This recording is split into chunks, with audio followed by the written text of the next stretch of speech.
Hello, എല്ലാവർക്കും പുതിയൊരു വീഡിയോയിലേക്ക് സ്വാഗതം. അപ്പം നമ്മൾ ഇന്ന് വന്നിരിക്കുന്നത് നമ്മുടെ ഈ ഒരു ടെസ്റ്റ് സീരീസ് അതിന്റെ കണക്റ്റഡ് ഫാക്ട്സിന്റെ മൂന്നാമത്തെ വീഡിയോ ആയിട്ട് ബയോളജി ആയിട്ടാണ് വന്നിരിക്കുന്നത്. അപ്പം നമ്മൾ എല്ലാ ദിവസവും വൺ വേർഡ് ക്വസ്റ്റ്യൻസ് പറഞ്ഞിട്ടാണല്ലോ തുടങ്ങാറ്. ഇനി നമുക്ക് ഏറ്റവും വലിയ ക്വസ്റ്റ്യൻ ആയിട്ടുള്ള 4 മാർക്കിന്റെ ക്വസ്റ്റ്യൻ പറഞ്ഞ് തുടങ്ങാം നമുക്ക് ഇപ്രാവശ്യം.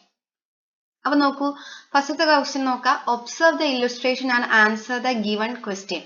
അപ്പൊ തന്നിരിക്കുന്ന ഇല്ലുസ്ട്രേഷൻ നോക്കിയിട്ട് തന്നിരിക്കുന്ന ക്വസ്റ്റ്യൻസിന് ആൻസർ ചെയ്യാനാണ് നോക്കി. നമുക്കറിയാം ഇത് നമ്മുടെ സ്പൈനൽ കോഡിന്റെ അല്ലെങ്കിൽ സുഷുമ്നയുടെ ഇതാണല്ലേ, ഛേദമാണ് അല്ലെങ്കിൽ അതിന്റെ സെക്ഷൻ ആണ്. What is the peculiarity of neurons found in part A and B? നമ്മളോട് ചോദിച്ചിരിക്കുന്നത് പാർട്ട് എ ഏതാണ്, അതുപോലെ പാർട്ട് ബി ഏതാണെന്നല്ല ചോദിച്ചിരിക്കുന്നത്. അവിടെ കാണുന്ന ന്യൂറോണുകളുടെ പ്രത്യേകത എന്താണെന്നാണ്. എല്ലാവർക്കും തെറ്റുന്ന ഒരു ഭാഗമാണ്.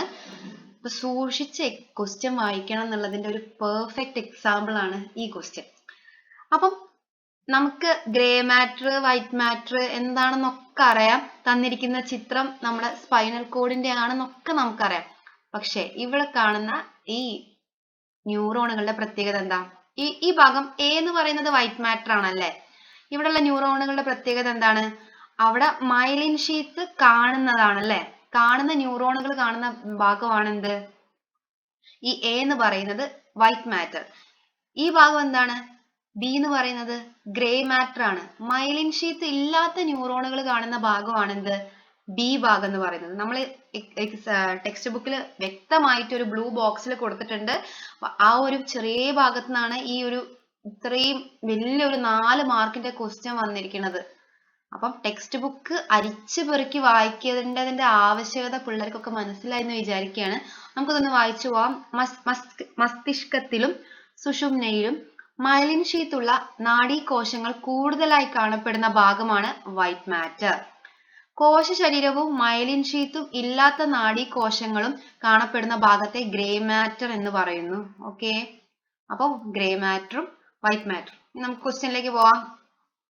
How does the direction of impulse transmission differ in part C and D? Part സിയും ഡിയും തമ്മിലുള്ള വ്യത്യാസം എന്താണ്? അവിടുത്തെ ഇമ്പൾസുകൾ തമ്മിലുള്ള അതിന്റെ ഡയറക്ഷന് എന്ത് വ്യത്യാസമാണ് ഉള്ളതെന്ന് നമുക്കറിയാം. ഡോർസൽ റൂട്ടും വെൻട്രൽ റൂട്ടും ആണ്. ഇതിന്റെ സി ഏതാണ്? എപ്പോഴും മാറിപ്പോവും. പിക്ചർ വളരെ സൂക്ഷ്മമായിട്ട് നോക്കണം. ഈ ബാക്കിൽ കാണുന്നതാണ് എന്ത്? Dorsal root. ഈ ബാക്കിൽ കാണുന്ന ഈ ഒരു ഇതാണ് ഡോർസൽ റൂട്ട്. ഈ ഫ്രണ്ടിൽ കാണുന്നതാണ് എന്ത്? Ventral root. ഡോർസൽ റൂട്ടിന്റെ പ്രത്യേകത എന്താ? ഏത് സൈഡിലേക്കാ പോവുക? ഇമ്പൾസ് അല്ലെങ്കിൽ ആവേഗങ്ങൾ ശരീരത്തിന്റെ വിവിധ ഭാഗങ്ങളിൽ നിന്നുള്ള സന്ദേശങ്ങളെ സുഷുമ്നയിലേക്ക് എത്തിക്കുന്ന ആളുകളാണ് എന്ത്? Dorsal root.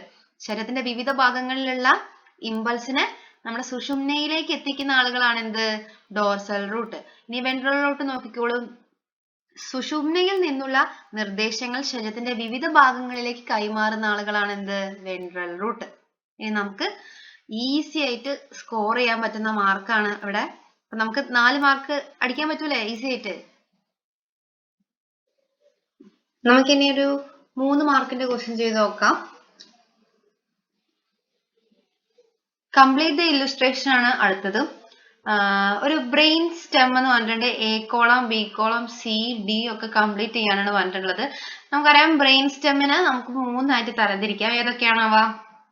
Mid brain, pons, medulla oblongata.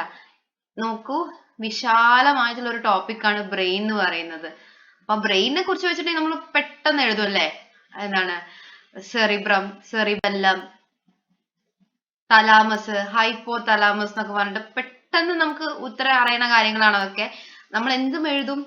ബ്രെയിനിന്റെ parts അടയാളപ്പെടുത്താൻ പറഞ്ഞാൽ പോലെ നമ്മൾ എഴുതും. പക്ഷെ നമ്മളോട് ചോദിച്ച ക്വസ്റ്റ്യൻ എവിടെയായിരിക്കും കിടക്കുന്നത്? അതാ ഇവിടെ കിടക്കുന്നു. നമ്മുടെ നമ്മളോട് ചോദിച്ച ക്വസ്റ്റ്യൻ അതാ ഇവിടെയാണ് കിടക്കുന്നത്.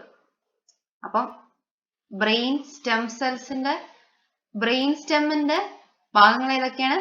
Mid brain, pons, medulla oblongata. അപ്പം മിഡ് ബ്രെയിനിന്റെ ഫങ്ഷൻസ് കാഴ്ച, കേൾവി എന്നിവയുമായി ബന്ധപ്പെട്ട സന്ദേശങ്ങൾ പ്രാഥമികമായി വിലയിരുത്തുക, കണ്ണുകൾ, പുരികങ്ങൾ എന്നിവയുടെ ചലനത്തിന് സഹായിക്കുക. ഇതൊക്കെ പഠിച്ചു വെക്കണം. ഇമ്പോർട്ടന്റ് ആണെന്ന് ഇപ്പൊ മനസ്സിലായല്ലോ അല്ലേ? പോൺസ് എന്ന് വെച്ചിട്ടുണ്ടെങ്കിൽ കണ്ണിലും മുഖത്തുമുള്ള പേശികളുടെ പ്രവർത്തനങ്ങളെ ഏകോപിപ്പിക്കുക, ശ്വാസോച്ഛ്വാസ നിരക്കിനെ നിയന്ത്രിക്കുക.